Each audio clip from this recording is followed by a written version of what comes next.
58-year-old Don Pitaniello from Rutland, Vermont, stopped a robber in his tracks recently when he was closing up the convenience store where he worked as a clerk at night. But the Vietnam veteran lost his job because the store owner said he violated company policy by carrying a gun at work and pulling it on the masked bandit. As Don told me, he did what he had to do. He chose his life over his job, and that he's alive today because he had a firearm that he's been carrying legally ever since he was 17 years old. Take a look. 105.3 Cat Country and the world-famous Willie Clark Morning Madhouse. The story of Don Pitaniello and that attempted robbery at Mac's convenience store making national news. The robber ran out of there without any money. Well, Don's employer treated him really badly after that. Ginny Simone from NRA News is here in town covering the story. But, I mean, this is just sickening. The way they've treated this man, because they didn't want him to have his gun and chase off thieves. They want people to just come in and rob the place. Why is it that the bad guys get the advantage? Hey, come on in and rob us because we don't want anybody with guns in here protecting themselves. These people are nuts. He's not wrong. These people are gutless. They don't want to stand behind their employee. What a joke. The bad guys are winning. The bad guys don't follow the rules. It's absolutely upside down and backwards. I've seen that time and time again where the actual victim is the one that's being perpetrated against, right here in our small town. Here in Rutland, the crime is out of control. We were broken into twice. For the first time in 4.5 years, I was scared to work.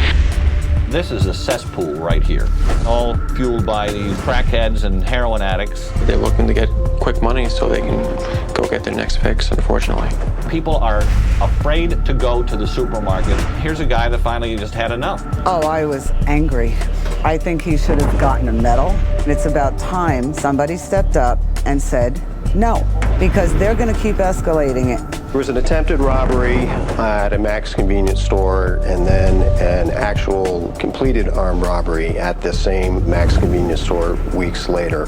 Since I've been here, there's been 8 or 9 robberies and break-ins. It was never an if situation, ever. It was my time's coming, it's a matter of when. It was about 9:30. The door chimed. I looked over my shoulder and saw somebody coming in with their hoodie up over their head and a bandana up to their eyes. I'm just thinking nothing good's gonna come out of this. He walked up, bag in his left hand, knife in his right, empty the register. I said, really? I was about to open the register, and then he moved his hand with a knife, and it changed the situation for me from a robbery to an assault. I brought the pistol out from behind me and said, get out! He turned around and ran, and he has not been caught, and that's the whole problem. I would do the same thing.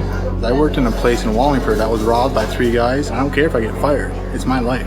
Their policy is their policy, but personally I'd rather go home at night.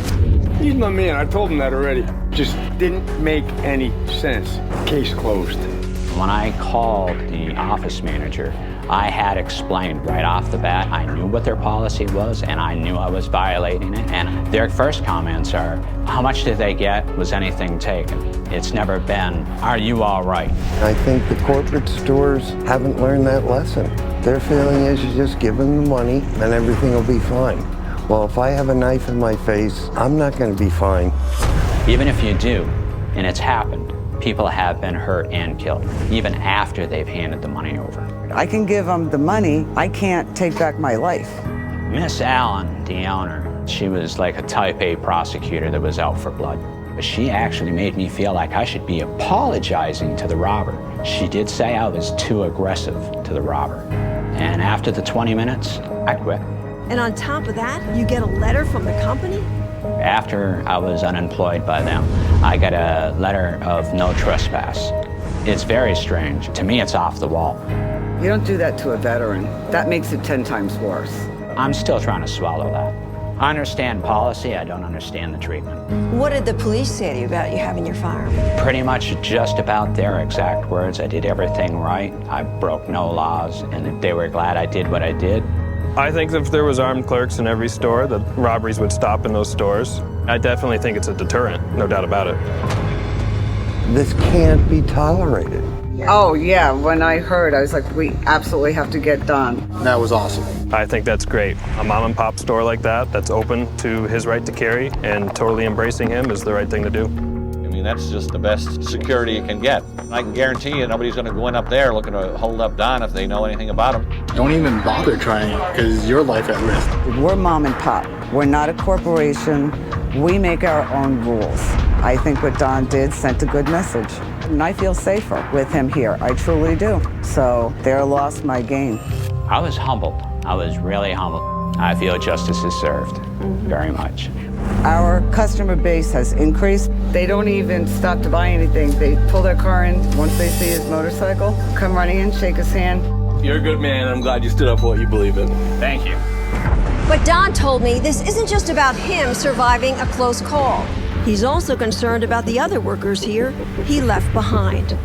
What I had intended to offer was for me to go and get certified by the state police so I could actually be secured. And she just kept saying, the cameras are enough. No, video equipment isn't safety. Surveillance cameras only capture the crime. They don't prevent it. But I could already have been stabbed, or if they did have a gun, I could have been shot. No, doesn't work. I have a silent alarm. When I've seen it here on camera, seconds. The police are not going to get here. If I can't help myself, then they're just going to clean up the mess afterwards. It's time we protect ourselves. I thank God I had it, and I would do everything exactly the way I did it if it ever happened again. I work for another company during the day. My wife is sick, chronic COPD. The bills are piling. Thank you, Obamacare. So I've got to do something. No regrets. I think in the end, these people at Mac's are going to be sorry they did this to the guy because I know what I'm doing. I'm not going in a Mac's convenience store ever again. It is time for store owners and Rutland to say stop. We need to take Rutland back. I'm not advocating violating policy, but you're making the good guys pay for what the bad guys are doing. They can get away scot-free. I think there's a lot of people in Rutland that would like to take their town back. They know the cops can't do it alone. I've been rallying for many, many years about stiffer penalties, stiffer sentences, and our court systems don't know how to deal with it at this point. You need a gun for protection. My wife just bought her first gun. She's never owned a gun in her life. If something happens, she knows how to use it. And it very well could have been you or me in there getting a gallon of milk or pumping your gas. If you believe in the Constitution, if you believe in the right to protect yourself, make a stand. Shall not be infringed.